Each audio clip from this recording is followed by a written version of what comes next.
I first started being a digital marketer 6 years ago. At that time, I was still running another business, which was my organic farming business. So I did a lot of marketing, but I actually did not know yet that I was a digital marketer. I managed to grow that organic farm to a bigger size than any one person farm in that space would be, thanks to my marketing skills. But while I liked some parts of the business, what I liked was mostly making marketing videos, marketing my product, shooting videos, running ads and getting sales. I actually didn't like the day-to-day grind, growing that product, delivering that product, dealing with customers and everything else. So 2 years ago, I started to switch full-time to marketing. And so far I've worked with over 30 businesses. I've created millions and millions of organic views. I've sold hundreds of thousands of dollars of products via ads and emails, and I helped build multiple brands. Overall, my journey has been smooth, but looking back, I believe that there are some areas where I definitely could have learned better, where I could have improved on and implemented faster. In this video, I will discuss how I would learn digital marketing if I were starting all over. So the purpose of this video is not only to reflect on my past, on my career, but also to give off clarity, because when you search for digital marketing courses on platforms like YouTube or Udemy, you will come across an infinite amount of topics, including Google Ads, Facebook ads, SEO, social media marketing, email marketing, affiliate marketing, and so on. The list seems endless, so what exactly should you be focusing on? I will tell you that in just a second. First of all, the US Census Bureau reports that an average of 2 to 4 million new businesses are being registered every single year. That's millions of new businesses that will need help building their digital online presence. But the main problem I see is that we're still teaching digital marketing in universities and business school like in a textbook. And even online, there's just a ton of bad advice. The whole space moves so fast that in a couple of months, every information out there will kind of be outdated. So this is just me telling you how I would learn to do marketing if I were starting over again, so you don't waste your time and don't make the same mistakes that I did. So number one, this is really important, focus on learning the basics. So there are a lot of things out there that you can learn in digital marketing, the newest Facebook hacks, how you can go viral on TikTok, how YouTube works, how this algorithm works, how this platform works. But I think a lot of people are actually missing the basics. For me, the basics are knowing how to speak your customer's language, knowing how to speak marketing. We could call it copywriting, but it's much more than just writing. It's also about speaking in videos, speaking with images, just the overall concept of persuasion, let's say. So it's all about figuring out the patterns of what makes people react,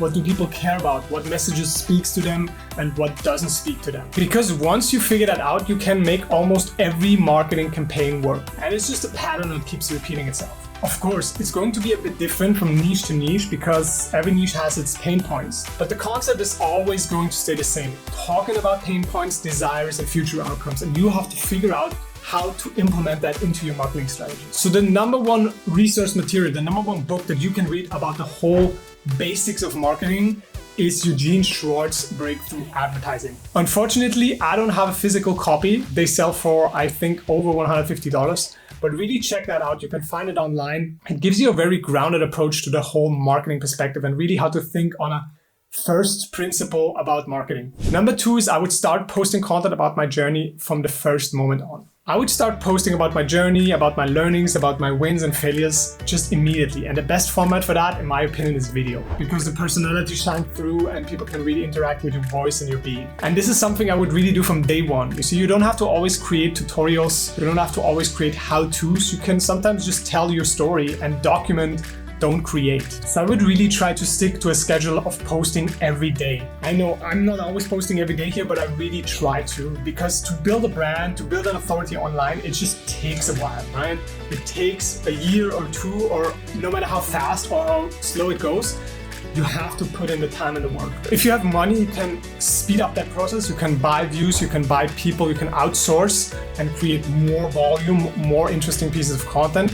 But if you don't have the money, you will have to use your time. And building a brand is really one of the most valuable things that you can do, because it will pay over and over and over again. It's not like ads where you have to spend to get a return on day one, and then if you stop spending, you stop getting a return.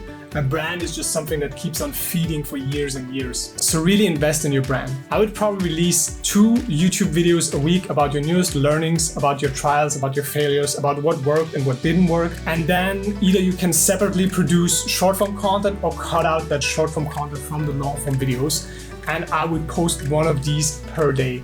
And with AI and everything, you can then transcript those videos and put it into text format. At the beginning, this will feel like tedious work, but trust me, in 2 or 3 years, you will have something that most people don't have in that space, and that is a personal brand. A face out there, and compared to 99% of applicants for a job, 99% of marketing agencies, 99% of social media managers, you will have a brand. Because at the end of the day, you're selling online attention. And how can you really sell online attention if you don't have attention yourself? Number 3, start focusing on leverage early. So one of my biggest mind shifts for me came when I really understood what leverage is. You see, in a sense, digital technology by itself is a form of leverage. Naval Ravikant made a really nice comment about the 4 forms of leverage: people, capital, content, and code. And with today's technologies, you have almost free access or very cheap access to all of these. And with digital services, most of the time you don't even need capital. So when it comes to leverage, there are a couple things that I would keep in mind. First, I already talked about this, but create a lot of content. You basically need only a couple pieces of content to perform very well,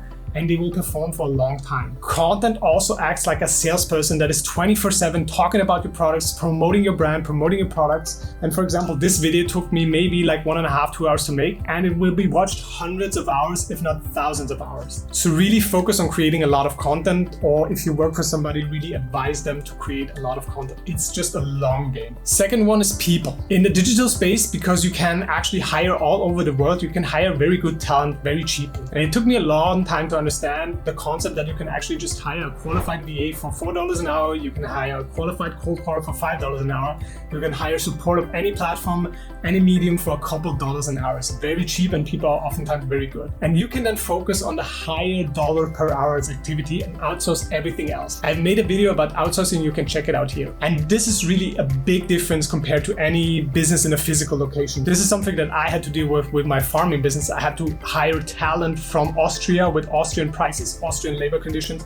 Sometimes it was a hassle because of the profit margins. And with digital business, you can hire all around the world. You have basically 8 billion people to hire from. And these people are often very qualified, have a very good, eagerness to work, have a very good work ethic. Of course, you have to sift through a lot of them, but you can get very good people for very cheap prices, and everybody's working remote. So that means you don't have to always share an office. You can save a lot of costs on these kind of things. And even if people don't have a university degree from a Western university or something, you can't buy eagerness, you can't buy work ethic, and a university degree, in my opinion, is pretty overrated these days. Third, I'm gonna skip capital because I don't know a lot about capital raising and stuff like that, but I don't think you really need capital when it comes to digital space, guys. Most software is very affordable. It doesn't cost you anything to get started, and you can just sell a service for starters, like a high cash flow business, and just then fund yourself for any endeavor that you want to do. But the last one is super important, and that is code. There's a software or an AI doing almost anything that you want these days. This gives you a massive advantage towards people that are not using that. Now, of course, software and AI are tools, and you need to know how to handle these tools. I see a lot of people copy-pasting things that they find in AI or ChatGPT. I don't think that's really good. But once you know how to use AI, it's there to enhance you. So if I were starting over, I would really focus on learning a lot about the right tools, playing around with them, try testing the prompts to get you the best results, and then start implementing automations and everything so that you use artificial intelligence and software in almost any process that you can. Number 4, I would invest in myself earlier. Now, this took me a while as well, but I think you need to invest in the right mentors and services. For a long time, I was super frugal with investing in coaching or investing in some kind of service. But at the end of the day, all of these things make you move faster and make you learn faster and make you earn faster. I would say probably need to invest for like 1 or 2 years in some mentors or programs, and then you will massively increase your earning capacity, and then you start taking the money out of your business. Because at the end of the day, if you can double your earning capacity within a couple of months, why would you not invest in a service or a coaching program? And also, it took me time to realize that I need to spend money to actually then charge the money, right? If you don't spend 3K on a product, how can you charge 3K yourself with confidence? And don't get me wrong, there are a lot of shitty programs out there, so I'm not going to vouch for anything, but I would always look for the ones that have the most implementation, right? That are actually doing things for you. People who set up your software, people who set up your funnel, people who give you VAs or something like that give you a lot, not just information, because information, you can find it all over the internet basically for free. And last one, number 5, I would focus and stay on top of trends. You always want to be on the edge of the trends, not necessarily because you want to always implement trends or you want to make your business trendy, rather you want to make make your selling trendy, right? For example, if you now are selling Facebook ads, right? If you sell Facebook ads with AI automations behind it, people automatically have that new thing in mind, and a lot of people actually don't have these processes implemented. So they will get FOMO and be like, okay, I need this absolutely in my business. Okay, I have the Facebook ads, but if I can get it with AI implementation, it's going to be even better. So it's not necessarily a new product that you want to have the trend, although you can, but it's actually also in the communication that you want to have the trend. You want to communicate about the trend, you want to implement that in your business. Basically, like the saying, sell them what they want and give them what they need. Because people sometimes are irrational and they will think they need AI and everything automated, even though their normal process is just not working. So first you have to actually make the normal process work, and then you can implement AI. But most of the time they will think that they need something specific and they will set out to buy that thing. So if you have a trend in your offer, this will get you more sales.